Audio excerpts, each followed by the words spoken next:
Before we get started, I'd like to just take a moment and acknowledge that I am in the city of Toronto, which is the land of the Haudenosaunee, the Anishinaabe, the Huron-Wendat, and the Mississaugas of the New Credit, and continues to be home to many diverse First Nation, Inuit, and Métis people. I realize this is a great privilege to be on this land, and I'm very, very, very honored to be able to hold this space and hold this conversation here in Toronto. A big thank you as well to our friends at Global Toronto who are broadcasting us at the moment, live across their network as well, globaltoronto.org. And of course, a big, big thank you to Isla Viva Galapagos for hosting this conversation, a conversation that they themselves, whether they know it or not, was inspired by my trip to the Galapagos Islands in 2018, is that right, or 17? 18. ¿Cuándo fue? Right. Yeah. 2017 o ya se me perdió. 2018, yeah. 2018, it feels like so long ago. And thank you again, Jorge, for your invitation to that amazing conference, and congratulations to the work that you continue to do through Isla Viva. Right now, it is my great honor to introduce our panelists from all over the world. Let's start with the person who's probably the furthest away from us, which is Faye Milton, who you are broadcasting live from London, England. Faye Milton, of course, best known for being the drummer in the twice Mercury Prize nominated rock band Savages, as well as being one of the co-founders of Music Declares Emergency, a group of artists, music industry professionals, and organizations that stand together to declare a climate and ecological emergency and a call for an immediate governmental response to protect all life on Earth. Faye, welcome, and thank you for being here. Great, thank you so much for inviting me. And then a little closer to my home, Connecticut, Gerald Torres. Gerald Torres is a professor of environmental justice at the Yale School of Environment and professor at the Yale Law School. He's the former president of the Association of American Law Schools. He has taught at the University of Texas, Cornell, Stanford, and Harvard, where he served as the Oneida Nation visiting professor of law. Gerald Torres also sits on the board of directors for Folk Alliance, and from what I understand, he is one mean harmonica player. Mr. Torres, thank you so much for joining us today. Thank you. I'm glad to be here. And what a beautiful background to remind us that there is a world outside of these four walls that most of us have been enclosed in for quite some time, and I'm happy to see everyone is happy and healthy. We're also supposed to have Professor Kyle Devine from Oslo University join us. He is also the author of Decompose, the Political Ecology of Music. For those watching, if you've not had a chance to read the book, I encourage you to please pick it up. It's quite a fascinating read. Unfortunately, Professor Devine could not join us today, and we send him our best thoughts. This is a big conversation. Let's start there. And even in our pre-conversations, we started getting already kind of bogged down on the concept of our impact on the ecology it's everywhere around us, from this very little computer that I'm talking to you on, to the book that I ordered online, to the headphones. Everything in some way, shape, or form has impacted the ecology of this planet. But let's try and take that topic and just focus a little bit into how music, specifically the music industries, are affecting the ecology of this planet. I wanted to start off a little bit, just a quick touch on the supply chain of music, the manufacturing of music, and feel free to jump in. Let's not get bogged down by statistics, but what is our understanding of the manufacturing of music? And let's start with just physical, of course, music, whether that be CD, vinyl, cassette, and how that is affecting the global ecology, and in what ways. Gerald, do you mind if I go to you first? No, not at all. I think the first thing, when people think of music, first of all, what they think of is the music, right? They think of the musicians, the artists, right? But of course, it's an industry. It's an industry, and because of the way the industry is organized, and then the necessity to duplicate and reproduce the music. I mean, if you're just talking about live music, it's evanescent, it goes away, right? You can write it down. That's not the way most people appreciate music. They appreciate it by hearing it. So the need to reproduce it, right, is what then created the industry and all the various channels. So you have the old shellac and acetate to vinyl, right, to tapes, to now streaming, right? They all have an environmental impact, right? And they all, unfortunately, are tied to the petrochemical industries in ways significant and insignificant, but tied. And so, just becoming conscious of that, right, is the first step. I think becoming conscious that nothing's free, right? Nothing's free, right? And so, in the colonial systems that produced the economic chains, right, are reproduced in the industry that produces the stuff that we love. And that's just the reproduction. I mean, when I think about even the instruments we play. Yes. Right? The guitars used to use. There was a premium on exotic woods at one point, right? Well, that has an impact on forestry, has an impact on the people who live in the forests, who essentially monetizes or capitalizes on the value of the forest products, whether that's rubber, vinyl, whatever, right? Or the oil and gas that's underneath. That's one. But even I play a humble instrument, right? Depending what kind I play. It'd be nice to maybe I'll do this sometime. I'll write a little essay about where all of those pieces of that instrument come from, right? Mm-hmm. It's like sitting down to dinner, right? You sit down to dinner and you have your meal in front of you, right? And few of us think about, where did that salt come from, right? Where did that vegetable that I'm eating, how did that vegetable get to the place where I bought it? How many petrochemical miles are embedded in that broccoli, right? Or that asparagus, right? And so, how many petrochemical miles and like energy units are embedded in a harmonica? Absolutely. Absolutely. And then you put that, it's kind of a hard conversation to have because, you're saying, this is the stuff I love. I mean, I really love this, right? Right. But it's embedded in a system that is not free, right? And so, absolutely.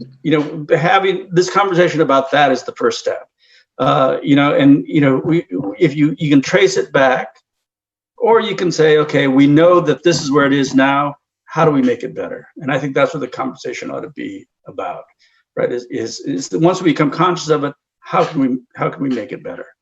Absolutely. And I think that that's a really great point that you make about trying to do something to make it better. Faye, I want to go over to you and talk to you about sort of your role as an artist and the creation of Music Declares Emergency. Give us a little bit of background in terms of how that work started and the awareness that you guys are trying to push forward through Music Declares Emergency and No Music on a Dead Planet, which is quite a fascinating title to put down on people. Yes, absolutely. So I think actually No Music on a Dead Planet is a good place to start because that's it's a phrase that we sort of adapted from an Extinction Rebellion phrase that they were using. They were saying no Brexit on a dead planet, no this, that, and the other on a dead planet. Okay.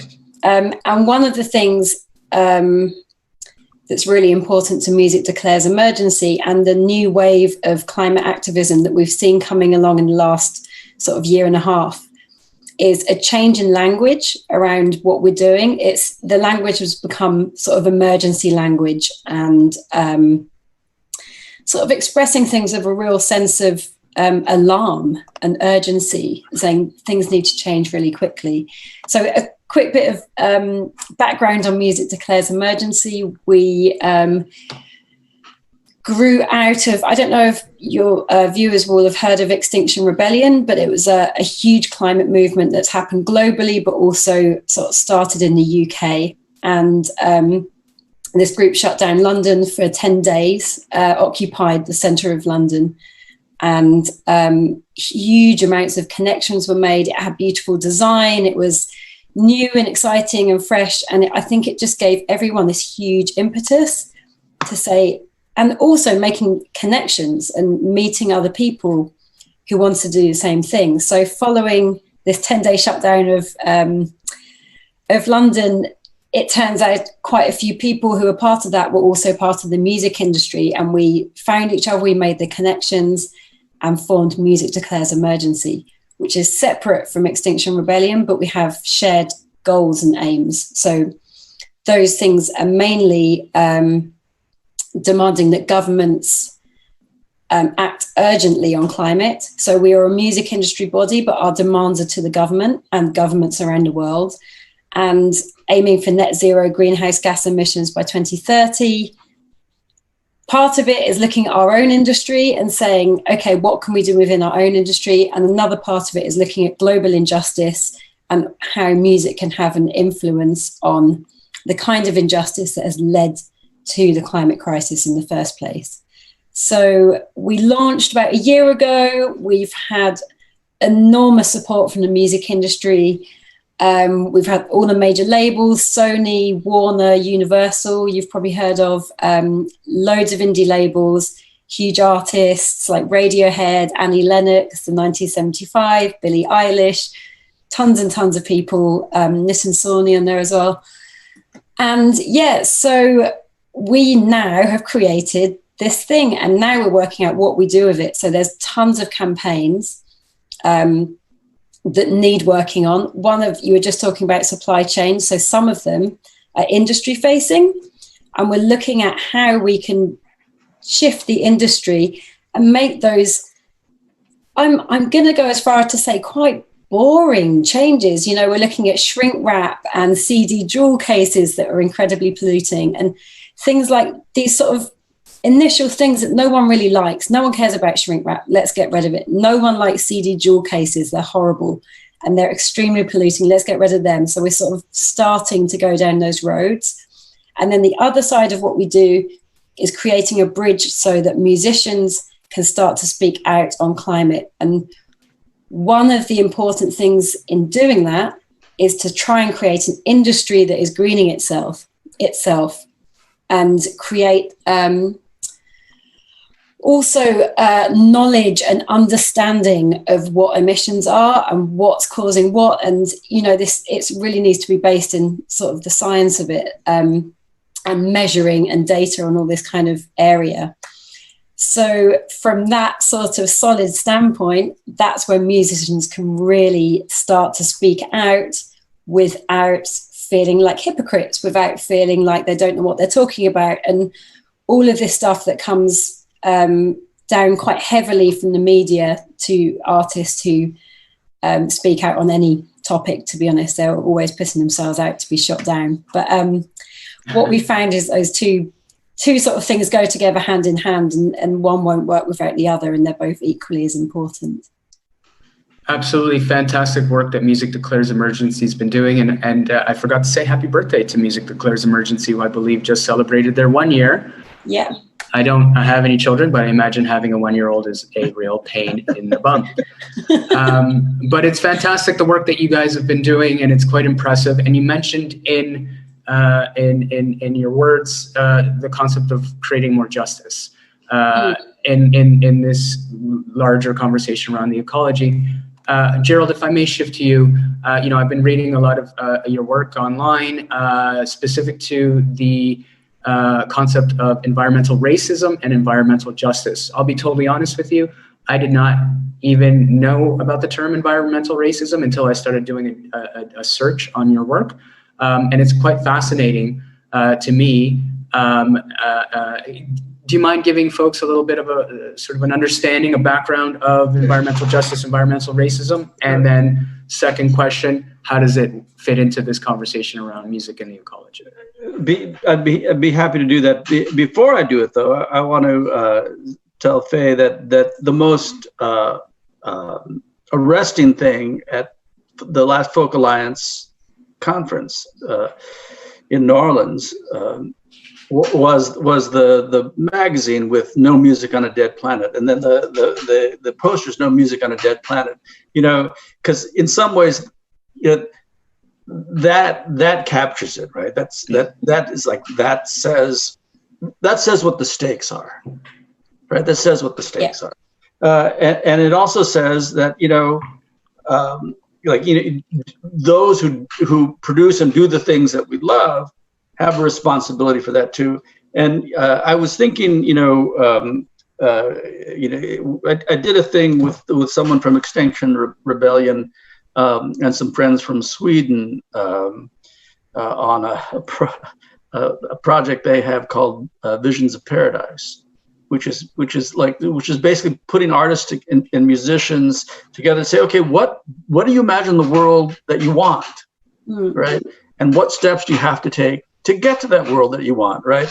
As opposed to just saying, okay, this is what we don't want. Okay, this is the vision of the paradise that we want, right? And so I think that's really important. And one other thing before I talk about environmental racism is climate reality. I don't know if you know the organization and the movement, right? But something like that needs to happen in the music industry too, right? So that music declares emergency, like, can train people on these are the basic facts you need. If anybody asks you this question, this is what that would be great. That would be great, right? Because climate reality, basically that's what it does. It trains people to address climate with the science, right? So let's go back to the question that you asked, since I'm kind of dancing around it, haven't gotten to it. But you're doing great. You're doing great. Environmental racism and environmental justice are in some ways the same thing, right? Because environmental justice and the claims of environmental racism grew out of the civil rights movement. They grew out, actually, I'm dating myself, back to 1978. There was a meeting between environmentalists for full employment, the Sierra Club, the Urban League in Detroit. And they said, look, the conservation movement has in some ways racist roots, right? But the environmental movement doesn't need to embrace those, even as embraces the things that we all need to make the world better. And the first thing you have to do then is ask, okay, who carries most of the burdens for our industrial, economy? And once you start looking at where the burdens are laid, people of color, indigenous people, poor people, right? Yeah. And they what environmental racism focuses on the impacts on marginalized racial and ethnic and indigenous communities, right? Environmental justice also focuses on the way in which they're allies across the spectrum. So when you look at something like climate change, right? And so let's just take coastal flooding, right? That, in fact, is going to have an impact on marginalized communities at a faster rate than others. Look at climate change heating up, the climate change in where things are grown, right? That's going to have an impact on farmers, large farmers, but small farmers, rural areas, right? So what environmental racism, environmental justice are about is bringing those direct consequences on these communities into the policy debate, and saying, if you're going to address climate, you have to address justice, right? And that's as simple as I can put it. That's where it lies. Gerald, you made me think about a study that I found in my research on how the vinyl industry was affected by the gas shortage in the 70s. I think late 70s, early 80s. And how that supply chain is affected, but also at its core, it's the people. It's the people that are being affected by this bigger piece. And so I can already sense folks, at home watching this, getting just all the feels of like, oh my God, You know, what are we doing? But there is work that's being done to you know, like, for example, Faye, Music Declares Emergency, and the work that you guys have been doing. And Gerald, you mentioned, you know, like being able to put forward some consultation work and training and that sort of thing. I'm wondering, Faye, if I could go to you and talk a little bit about, let's shift now from the concept of the supply chain. Let's shift now to live performance, right? So we've got the music, we're loving it. I want to go see Savages perform. Talk to me about where live touring and festivals fit into this conversation. Okay, so I think the first thing to think about when we're talking about touring is what we imagine to be the biggest polluting factor in touring is the artists traveling around the world. That feels like, oh, that's a shocker. You can't do that anymore. But actually, there's a lot more emissions produced from fans traveling to the shows within the city or within the area that they're living already. So it's that sort of, whether it's 100 people going to the show or 200,000 people going to a festival, that's where the biggest amount of emissions are. So when we're looking at solutions for that, that's the first thing to look at, not pointing our fingers at the musicians saying you shouldn't tour anymore. That said, I think there are some artists who've made a big stand. I know Coldplay have said we're not doing a world tour anymore. And I think that is symbolically, it's really interesting. It's really important to, it ups the stakes, you know, it raises the conversation, it publicizes the conversation, and it's acting appropriately to the situation that we're in. So that's amazing on a sort of communication level, but also on a reality level, that's actually not going to change things a lot at all. Well, there's so many things that need to change, but it's looking at sort of audience travel, routings of tours. I don't know if you guys know what tour routings are like, but you can zigzag around the world in this kind of chaotic order. That doesn't necessarily need to happen. Promo trips, no one likes promo trips, just cut them out. You can do it by Zoom. We could probably halve the amount of flying that an artist does just by getting rid of unnecessary things. So that's, it's not no more world tours. And I think world tour is an interesting phrase anyway, because very few people tour the world. Most people tour Europe and America and Asia and Australia. But it's, that's not necessarily, that's not necessarily the problem. That's what I'm saying. I think that's what the spotlight is often on. Absolutely. And not to shift the conversation away too far, but you know, there's a lot of work towards greener festivals, zero carbon footprint festivals. Gerald, if I can go over to you, you sit on the board of Folk Alliance, you're in these conversations, these larger conversations about how festivals and their impact, or how these festivals have an impact on the ecology.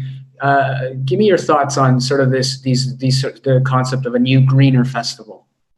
Let me answer two ways. One is I'm also on the board of Earth Day Network. So you know, we used to put on, we would have done our 50th anniversary one this year, but for the pandemic, you know, a huge event on the mall, right? So you get 250,000 people, right? And you get, you know, one of the things that attracts people there is, of course, the music, right? So we have music and speeches and, you know, and environmental stuff. Well, you know, we early on said, okay, wait a minute, you know, what we've got to do is figure out a way to reduce the energy impact, right, in producing the festivals. But there's another side, and the other, besides just energy, is waste, right? So you know, if you can reduce the waste streams that festivals produce or venues produce, that, you know, that's another thing. So in Little Ithaca, where I used to live, right, there's a organization a company that's got started called the Food Truck, or Dish Truck. I'm sorry, Dish Truck. And what it did was provide durable goods to food vendors, right? So you don't have to sell sell stuff that's going to end up in the landfill, right? Because that's an energy cost on both ends, right? And what we'll do is we'll provide the dishes, we'll wash them. You tell us how many you need, right? And so, so intervening in like that in the waste stream, I think the festival at Guelph does that. Hillside Festival. Hillside does that, right? Fantastic work. Yeah. So you need to think about all the various points where you can take simple actions. Venues can take them, festivals can take them, right? That interrupt the energy use, the waste, the environmental costs. Now, another organization I know of does offsets. And offsets are a little tricky, right? They're a little tricky, I concede, right? But one of the things that this organization does is when you buy your offsets from them, they use the money to weatherize poor people's homes, right? So then you're offsetting the carbon and you're reducing the energy needs of people who otherwise couldn't afford to weatherize their homes. So, I understand the margins are very tight in music. I understand that, like razor thin, right? But there's got to be a way to build in some of that exchange, because what it's done is it's trying to take the cost that we used to be able just to slough off on other people and say, we've got to recognize that these costs are real. How can we want to make the music, we want to perform, we want to do this. How can we take steps in the process to reduce the impact? And so those are just two examples I gave, but festivals can start to think about another friend of mine runs a solar stage, right? So, that's possible, but there are people with sunk costs already who've invested a lot of money in producing, state setups. And suddenly somebody's going to come and do like a solar thing. Well, that's another thing. How do we start to integrate this, right? Because that's a real thing, right? And people are making their livings, but we can do this. And those are steps. None of this is rocket, as Bill Nye the Science Guy says, rocket surgery, right? Right? I mean, there are things that we can do like with off-the-shelf technology. Well, you made me think immediately of in Toronto for a while, there was a bicycle-powered music festival, which was really fun and cute because, part of you attending that festival was you got to put a little pedal power and make sure, the amps are working. And that's a really engaging way as well to, get the audience involved, and it raises awareness and, hopefully lowers your carbon footprint. Faye, you mentioned, that all the really fascinating actual data around touring and the idea of people traveling to the shows creating a bigger carbon footprint than the actual travel itself. I had no idea, and that's actually quite fascinating. But we're on a Zoom right now, and a lot of people are on Zoom. There have been so many Zoom concerts. I think we're all maybe a little zoomed out with that stuff. Is that a solution? And then, I think you guys know where I'm going with this, but let's talk a little bit about streaming and the concept of the cloud, the intangible music that exists, because it's in a cloud, it must be in the heavens somewhere, but there is still, a tangible impact on the ecology. Faye, give us a little bit of your thoughts on that. Absolutely. I'm gonna start with what you were saying before about is live streaming concerts the future, and I don't think there's ever going to be, people want to come together. It's about the energy, and we've all learned that such a brutal lesson in that over the past 6 months. So it's yes and no. There's also, we're only at this point in history, there's a whole world of VR, AI that's coming that we can't necessarily conceptualize how concerts could feel and how the interaction with different people can feel in that world. So that could be a very, very interesting area. I think watching something on Zoom, we've all realized is fine, but it's not the same. But it's not the same. But yeah, so when it comes to streaming and things being in the cloud, I think that as far as I'm aware, I don't have loads of data on it, but it's an easier thing to just put that all of those servers onto renewables. You know, that's just an energy shift. That's one thing. You don't need to change the sort of manufacturing processes and things like that. And I do believe that some of the streaming services are already 100% renewable. I wouldn't like to say which ones in case I get it wrong, but yeah, that's something that is there. I mean, one of the problems is that artists don't really make money from streaming unless you're a huge artist and your numbers are sort of astronomical.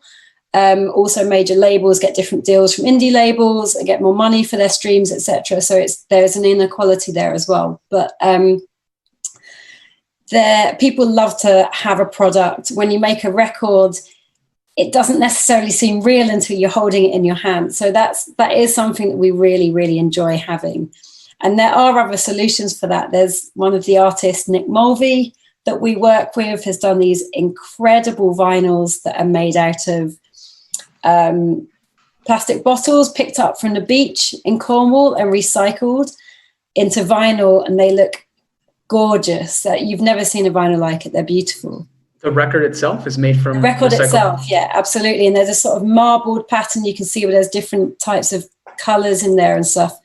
That's gorgeous. Also, that's fascinating. A bit like, as I was saying, you know, we're here there's a resurgence of vinyl. We like that sort of old school feel, but why not? Let's find a new format. There's so much space. Rather than thinking about, we're going to have to not do this anymore and not do that anymore, I think a much more exciting way is to look at it as a design problem and innovation. You know, there's plenty of room for really exciting, cool, new stuff to come along that fits into the future that is going to be livable for us, because that's what needs to happen, and pretty quickly. So everyone should get their thinking caps on with that. We're going to solve this one by the end of this conversation. I'm sure we'll solve all the problems. I love the idea of recycled plastic vinyl. You know, we all have heard it over and over and over again, how there's a resurgence of vinyl. But it doesn't necessarily mean that we're going back to the vinyl that's already been manufactured, but we're actually creating more demand for new vinyl. So, you know, hopefully the recycled plastic thing is a step in the right direction. But I agree that there is, you know, a need for, you know, perhaps something else. Gerald, if we can go over to you, your thoughts on, you know, streaming and the sort of impact of you know, this whole realm that we find ourselves in, of being in tiny little boxes on each other's computer. Right. Well, I mean, you know, Faye talked about language when she in her introduction, you know, and language is actually really important. So and then you said, you know, you imagine, you know, the music's in the cloud, right? And the cloud, you know, is a wonderful way to you know, disguise like these server farms, right? Yeah. Which are you know, basically embedded energy, right? To produce them, the silicone, which is also raises environmental justice issues. I know people don't imagine it does, but it does, right? Nonetheless, I think Faye made a really, really good point, which is, to the extent that these servers, you know, use a lot of juice, right? The question really is, where does that juice come from, right? And we can have a conversation about that, because it doesn't threaten the basic business model of the streaming services, but it does, because of their market position, right? They actually have a lot of power to influence where the energy comes from that they use, right? So they ought to be our allies, right, in producing the change, recognizing there's always already this embedded energy in them, right? So I mean, when you know, politics is often about finding people who don't imagine they're like you, but they really are, right? In this instance, right, the goals of the musicians and the goals of the people who are streaming ought to be the same, right? One, no music on a dead planet, right? But also, you know, let's look at the cost profile, right? Once the cost profile for producing renewable energies, you know, the curve is lower than the cost curve for, you know, non-renewable energy, then they become a political ally for pushing the people who are defending the embedded energy costs in existing distribution systems, right? So that's really, really critical. I love the idea of recognizing that this plastic is in the world, so let's reuse it in a way. I mean, I could have worn my hat that says, I used to be 8 plastic bottles, right? What a missed opportunity. A missed opportunity. I know. What was I thinking, right? What are you doing? But so there are also energy costs in doing that. But Faye also, the other thing that she mentioned that I think we ought to recognize is that we're talking about a cultural thing here, right? Music is so deeply cultural, right? Both the way it's performed. That's why performing, in live, right? You get performances that you never hear reproduced, right? So we've all been to those magical concerts, right? Whether it's in a small club or in a big venue, that will never be reproduced, right? That's a kind of magic and a cultural event that people love. The artifacts of music, right, are also cultural, right? Yeah. And they have both a real meaning and a symbolic meaning. I mean, I confess I have some mono versions of Bob Dylan. Who knew he recorded in mono, right? That I bought when I was a kid. And it's that old vinyl that's as heavy as a laptop now, right? But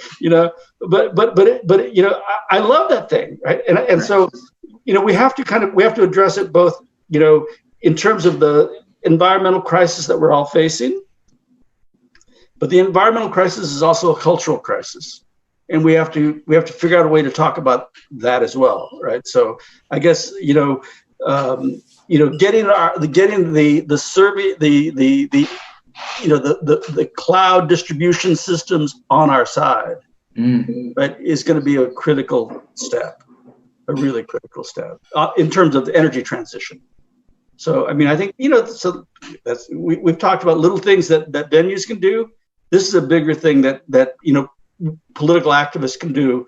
The musicians can reach out to Climate Reality. They can reach out to all the other Extinction Rebellion. They can reach out to all those other groups and say, and then go to the people who don't imagine that they're our allies and say, no, this is why you're our ally, right? And that's why we need the data that none of us have tonight. Well, I feel like if Kyle Devine was here, you should read his book. It's just like wall-to-wall data, and it's quite fascinating. I've got a question that came in from Global Toronto.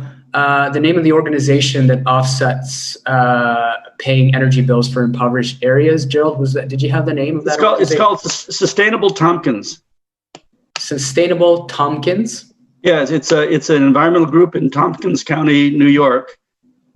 And their program is called Sealing the Cracks. Sealing the Cracks. Sealing the Cracks, yeah.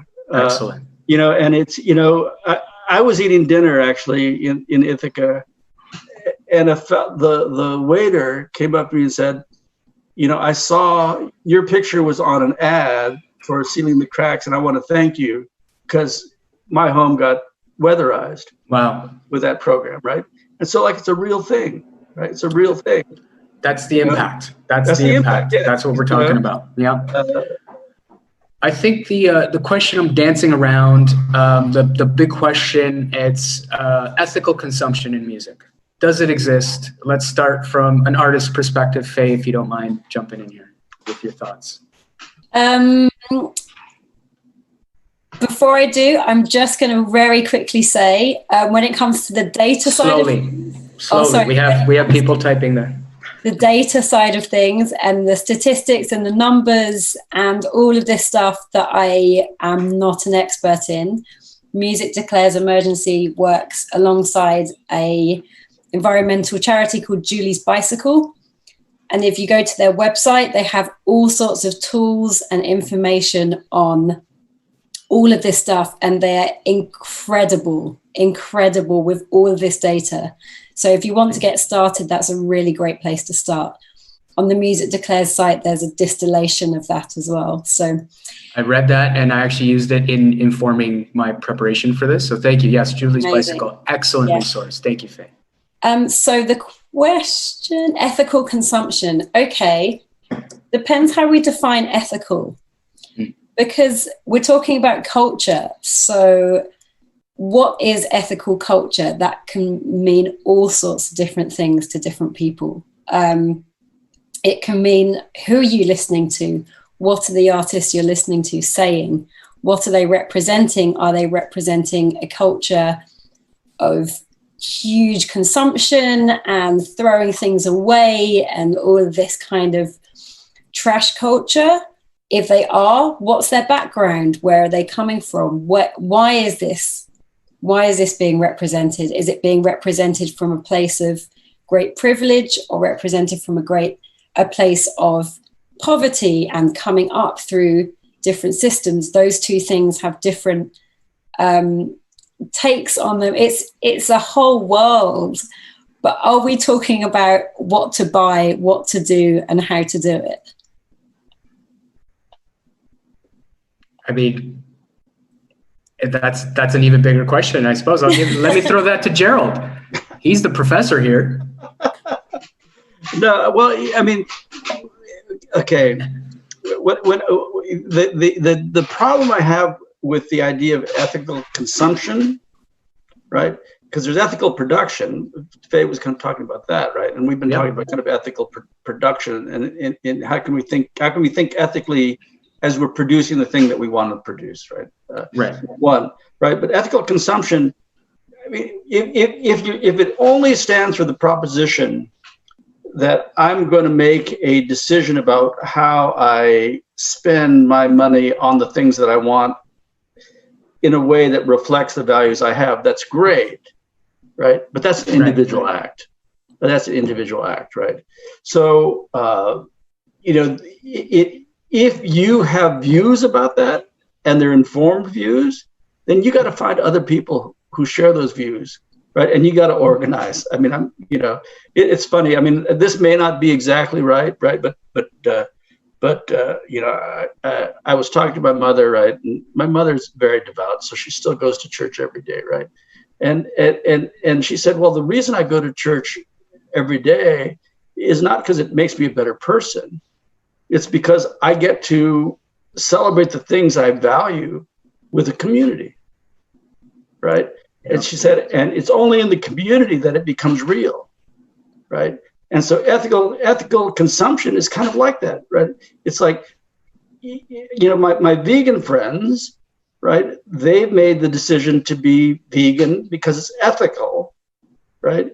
But they recognize that unless they organize to demand vegan options at institutional provided meals, right? These are my faculty colleagues, right? Their commitment to veganism is just, them bringing their own vegan meal. No, meals ought to be an option, for everyone, right? So they've organized to change that.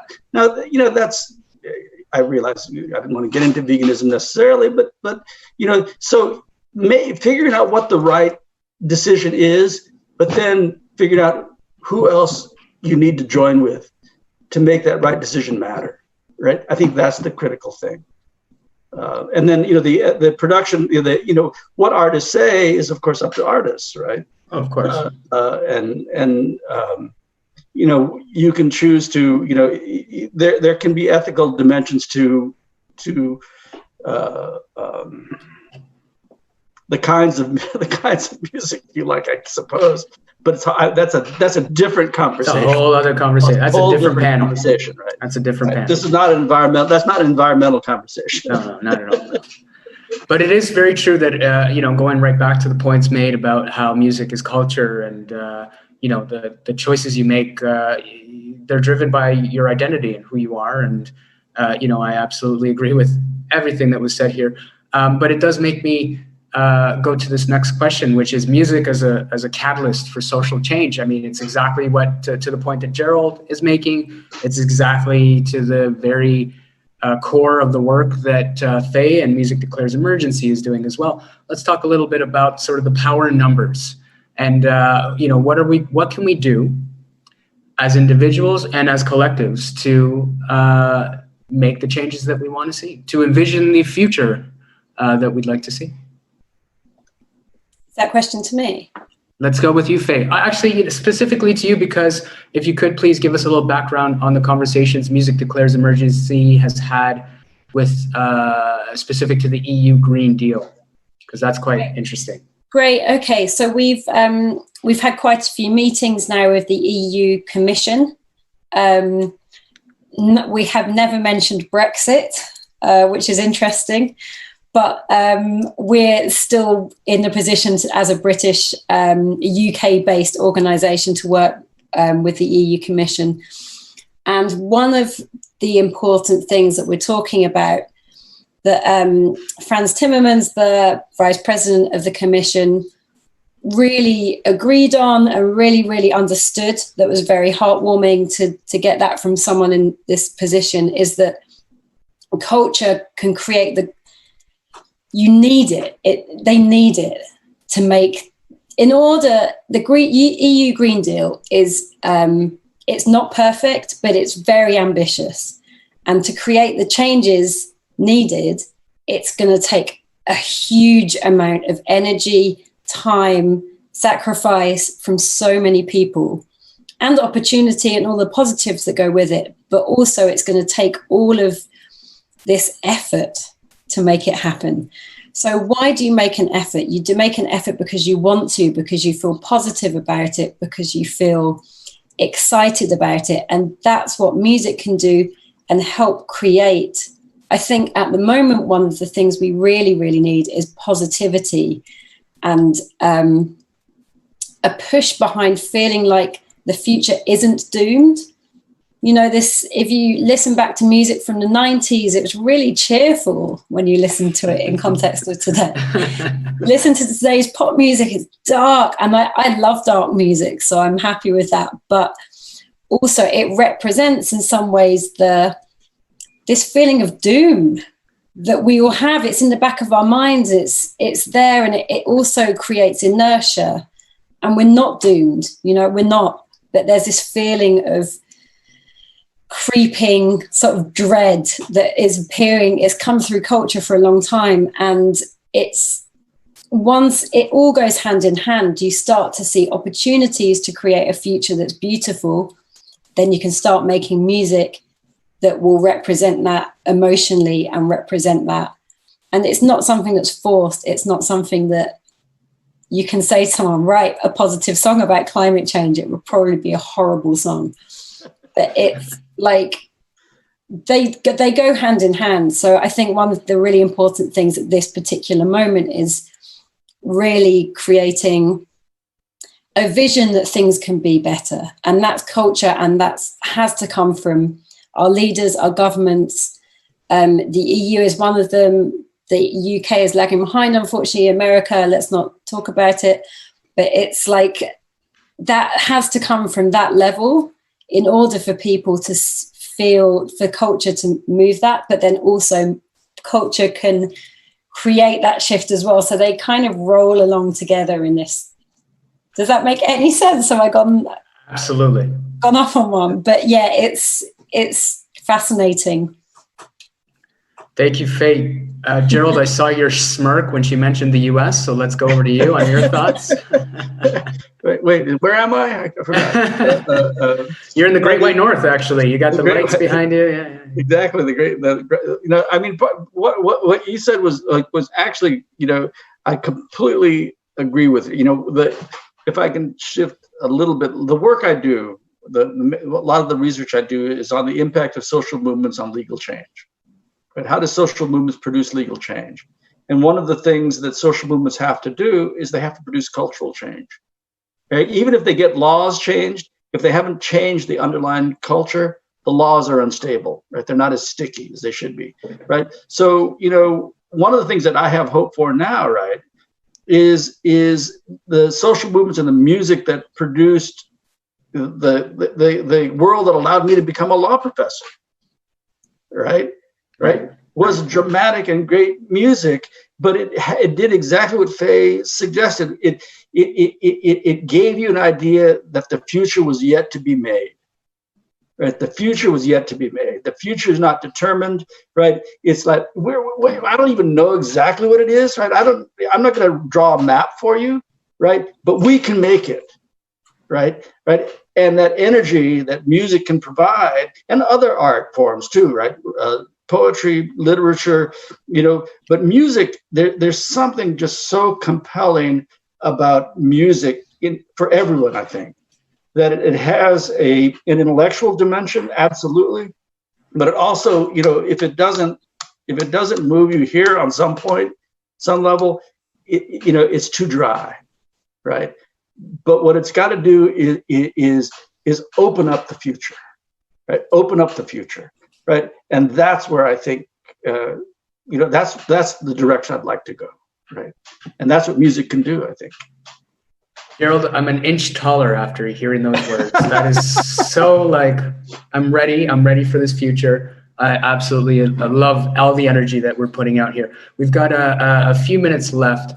And I am seeing if there's any questions from either end, and somebody's typing here, so there might be one. But before we start wrapping up, Faye, if you can, some information about Music Declares Emergency, how folks can sign up, get more information, whatever it might be. Hit me. Great. So we have a website. It's musicdeclares.net. So it's www.musicdeclares.net. Also on socials, we're at Music Declares on Instagram and Twitter. And the main sign up is for music industry. Music fans can sign up there as well. So you can go through the form and you can see our declaration, what we're doing there, what we're standing for. You can see who's standing with us. And you can also go to the actions page and find out ways in which to take action if you're in the music industry or even as a fan. And also, we're a growing network. We're growing across Europe. We have a group just bubbling up in the US. So if you want to start Music Declares Emergency in your own town or in your own country, do it. It's open source. Just start it, follow what we're doing, get in touch with us and say you want to do this and join in and start to make changes. No experience necessary, just it's open to everyone. So yeah, get involved. Thank you, Faye. Gerald, can you close us off with a harmonica solo? Yeah, I did. If I brought my harmonica with me, I would. Absolutely. I should have told you. I'm completely shameless. I can see. I can tell. Shameless. No, but I want to say I want to thank because Folk Alliance, like this conversation, can be brought into Folk Alliance, right? And we can have this conversation, at the next conference, right? Ought to be happening. I mean, we produce the Shoshona and produce the International Indigenous Music Summit inside the Folk Alliance, right? So stuff like this can be done, and Folk Alliance International ought to be a player in this. Absolutely. Actually, Folk Alliance is a partner on Global Toronto, and they actually hosted a conversation yesterday, actually, on social justice movements and the role of artists in that conversation. There was actually another conversation around protest music as well. Gerald, I should have emailed you because I feel like both of you guys would have enjoyed all of that. In all honesty, though, before we wrap, Gerald, if people want to get some more understanding around the concept of environmental justice, environmental racism, can we point them to any resources online? There actually are a couple of websites. The Environmental Law Institute has a ELI, I don't know what their website is, eli.org probably, but they have a list of reading that people can go to. I'm actually, let me make this promise, okay? I'm actually teaching a seminar on environmental justice and climate justice, right? So if they can wait 5 weeks, and they contact me, I'll send them my syllabus, right? And they can reach me through Yale, right? I'm going to hold you to that, Gerald.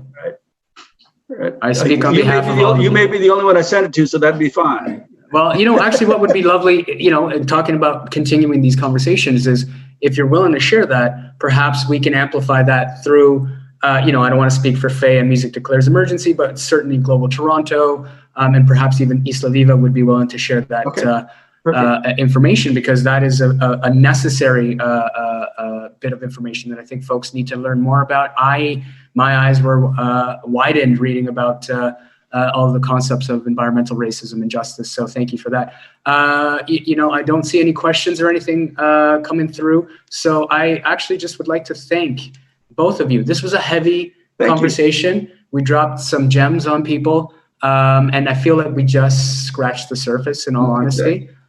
But the beautiful struggle continues, and I'm so happy to have allies such as yourselves in this. And please count me as an ally towards your work as well. Faye Milton, Music Declares Emergency. Savages, thank you so much for your time and energy. Thank you so much. Gerald Torres, harmonica player and part-time university professor. Thank you so much for your time and energy. You were awesome. Thank you. Thank everyone who listened. Faye, I want to thank you. I thought I learned a lot. Today. Likewise. So I want to thank you for putting this together, Sergio. Let's push it forward. Let's push it forward. It's a keen honor, and I'll close with thank you, muchísimas gracias, Isla Viva, and Global Toronto for providing this platform and this space for us to have this conversation. And I'm going to encourage everyone that's watched to please do your best to take in this knowledge and apply it however you see fit. In solidarity. Thank you so much to everyone. Muchas gracias.